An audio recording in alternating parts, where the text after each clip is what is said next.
உங்கள் பையனை நீங்கள் ஹாஸ்டலில் தங்க வைக்கக்கூடாது, காலேஜ் வரக்கூடாதுன்னு சொன்னதுனால அவங்க கூட்டிகிட்டு போயிட்டாங்க.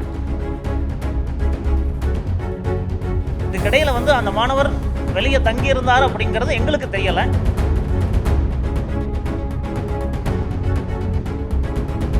நீ யார் என்ன கேட்குறது அப்படின்ற மாதிரி அவங்க அந்த அமுதனும் அஜீஷும் அந்த சமையல்காரரை கேள்வி கேட்ட மனோஜ் என்பவரை தாக்குறாங்க.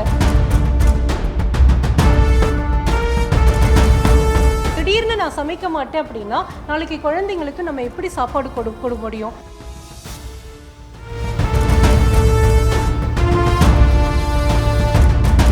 எங்களுடைய 3ஆம் வருட மெக்கட்ரானிக்ஸ் இன்ஜினியரிங் மாணவன் அமுதன் என்பவர் இறந்துவிட்டார். அவருடைய இழப்பு எங்கள் அனைவருக்கும் வேதனையை அளிக்கின்றது. இந்த தருணத்தில் அவரை பற்றி, அவருடைய இழப்பு பற்றி இங்கு நாங்கள் சொல்ல வந்திருக்கின்றோம்.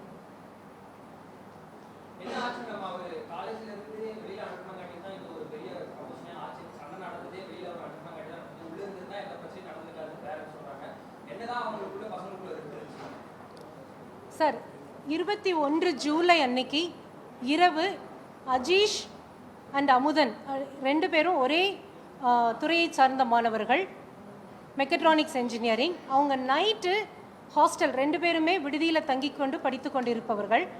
அவங்க நைட்டு கல்லூரி விடுதியில் இல்லாமல் ஒரு 11:30 மணி அளவில் அவங்க கல்லூரிக்கு வெளியே வந்து கொண்டிருக்கும் பொழுது அந்த விடுதியில் வேலை பார்த்து கொண்டிருக்கின்ற சமையல் கலைஞர் வந்து என்ன கேட்குறாரு, ஏன் தம்பி நீங்கள் நடந்து வந்துட்டுருக்கீங்க, ஏன் இப்போ ஹாஸ்டலில் இல்லாமல் நீங்கள் வந்துட்டுருக்கீங்கன்னு கேட்கும் பொழுது, நீ யார் என்ன கேட்குறது அப்படின்ற மாதிரி அவங்க அந்த அமுதனும் அஜீஷும் அந்த சமையல்காரரை கேள்வி கேட்ட மனோஜ் என்பவரை தாக்குறாங்க. தாக்கும் பொழுது தாக்கிட்டு அவங்க பாட்டுக்கு வந்துடுறாங்க. இப்போ காலையில் என்னென்னா அந்த மனோஜுக்கு அந்த ரொம்ப காயங்கள் ஏற்பட்டதுனால அவரை வந்து அட்மிட் பண்ணி ஹாஸ்பிட்டலில் நம்ம வந்து ட்ரீட்மெண்ட் எடுத்திருக்கோம். இதனால் என்ன ஆயிடுச்சு அப்படின்னா, நம்ம அது கல்லூரியில் அந்த விடுதியில் இருக்கிற வேலை செய்கிறவங்கெல்லாம் எங்களால் வேலை பார்க்க முடியாது, ஒரு விஷயத்தை கேட்குறோம் என்னன்னு கேட்டதுக்கே இந்த பசங்க தள்ளி விட்டுட்டு போகிறாங்க, எங்களுக்கு என்ன பாதுகாப்பு இருக்குது அப்படின்னு அந்த விடுதியில் சமையல் வேலை செய்கிறவங்க எல்லாருமே ஒன்று கூடி நாங்கள் நாளையிலேருந்து சமைக்க மாட்டோம் அப்படின்னு சொல்லிட்டாங்க. சார், நம்ம கல்லூரியில் பார்த்தீங்கன்னா தமிழ்நாட்டில் இருக்கக்கூடிய அனைத்து மாவட்டங்களிலிருந்தும் பசங்க படிச்சுட்டு இருக்காங்க. ஸோ ஹாஸ்டலில் ஸ்டூடெண்ட்ஸ் தங்கியிருக்காங்க. அப்படி இருக்கும் பொழுது இவங்க திடீர்னு நான் சமைக்க மாட்டேன் அப்படின்னா நாளைக்கு குழந்தைங்களுக்கு நம்ம எப்படி சாப்பாடு கொடுக்க முடியும்?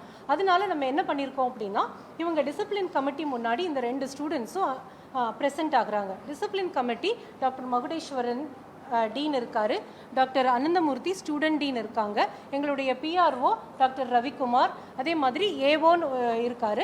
இவங்க முன்னாடி டிசிப்ளின் கமிட்டியில் இந்த ஸ்டூடெண்ட்ஸு அப்பியர் ஆகுறாங்க. அப்பியர் ஆகும்போது அந்த பசங்க அக்செப்ட் பண்ணிக்கிறாங்க.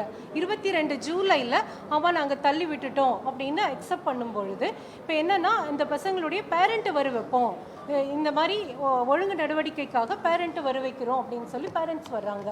அதாவது வர சொல்கிறோம், த்ரூ கிளாஸ் அட்வைசர் மூலமாக சொல்லும் பொழுது பேரண்ட்ஸ்னால இமீடியட்டாக வர முடியலை. ஸோ 23ஆம் தேதி அஜீஷனுடைய அப்பா அம்மா 2 பேருமே வந்து டீன்ஸை பார்க்குறாங்க.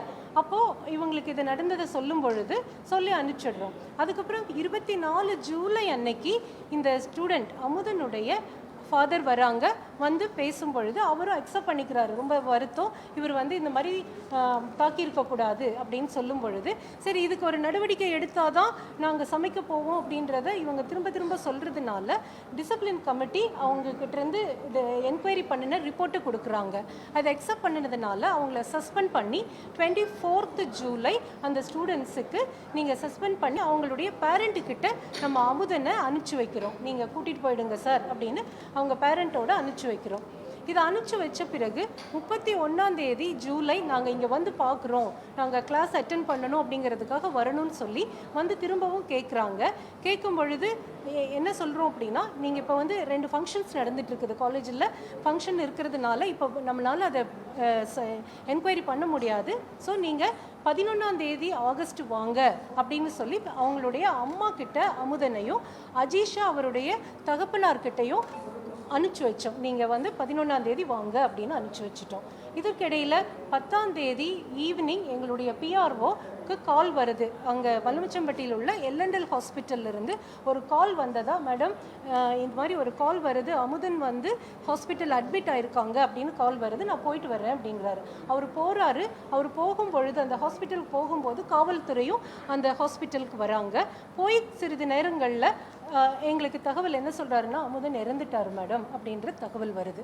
இதுதான் சார் எங்களுக்கு தெரிஞ்ச விஷயம். அந்த மாதிரி எந்த சம்பவமும் இல்லைங்க சார். அதாவது அவருடைய நடவடிக்கை எடுத்ததே வந்து ஹாஸ்டல் சமையல்கார் அடித்ததுக்காகத்தான் அவருக்கு அவங்க அப்பாவே லெட்டர் எழுதி கொடுத்துருக்குறாரு. அதுக்கான மன்னிப்பு கடிதம் கொடுத்துருக்குறாங்க.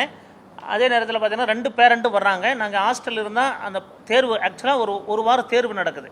அந்த தேர்வு கூட நீங்கள் வேண்டாம், நீங்கள் அடுத்த தேர்வை நாங்கள் மாணவர்களுக்காக உங்களுக்கு நடத்தி கொடுக்குறோம், நாங்கள் வந்து உங்களுக்கு அவங்க படிப்பு உங்களை பாதிப்பாத மாதிரி இருக்கட்டும், அதுக்கான எல்லா நடவடிக்கையும் நாங்கள் மேற்கொள்கிறோம். ஆனால் இருந்தாலும் நீங்கள் 11ஆம் தேதி வரைக்கும் நீங்கள் பையனை வந்து நீங்கள் வீட்டுக்கு கூப்பிட்டு போங்க. ஒரு சஸ்பென்ஷன் அப்படின்னா ஒரே நாள் ரிவோக் பண்ண முடியாது. அதனால் நீங்கள் ஒரு 10 டேஸ்க்கு அப்புறம் நீங்கள் மீண்டும் வந்து பாருங்கள்.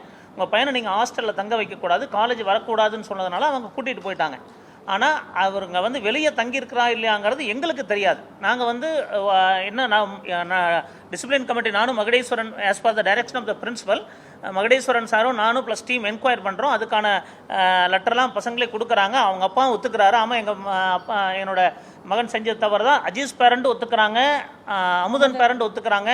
வீட்டுக்கு கூட்டு போகிறோன்னு தான் சொல்லி நாங்கள் வீட்டுக்கு கூட்டு போகிறோன்னு சொல்லி தான் அனுப்பி வைக்கிறோம். பட் அதுக்கப்புறம் நம்ம சைடு இருந்து தெரியல. அதுக்கப்புறம் இந்த 10ஆம் தேதி நிகழ்ச்சி நடந்துட்டு இருக்கும் போது தான் இதுவும் 10ஆம் தேதி நிகழ்ச்சி எங்களுக்கு நான் ஃபங்க்ஷனில் தான் இருக்கிறோம். அன்றைக்கி தான் ஃபங்க்ஷன் முடியும் தருவாயில் தான் இந்த மாதிரி ஒரு நிகழ்வு நடந்திருக்குதுன்னு தெரியுது. இதுக்கிடையில் வந்து அந்த மாணவர் வெளியே தங்கியிருந்தார் அப்படிங்கிறது எங்களுக்கு தெரியலை. ஆனால் அந்த மாதிரி போதைப்பொருள் சம்மந்தமான எந்த ஒரு நடவடிக்கையும் நாங்கள் வந்து அந்த பையன்கிட்ட கேட்கும் கிடையாது. நாங்கள் வந்து மாணவர் வந்து அடித்ததனால் மட்டும்தான் நாங்கள் நடவடிக்கை எடுத்துருக்கோம் சார்.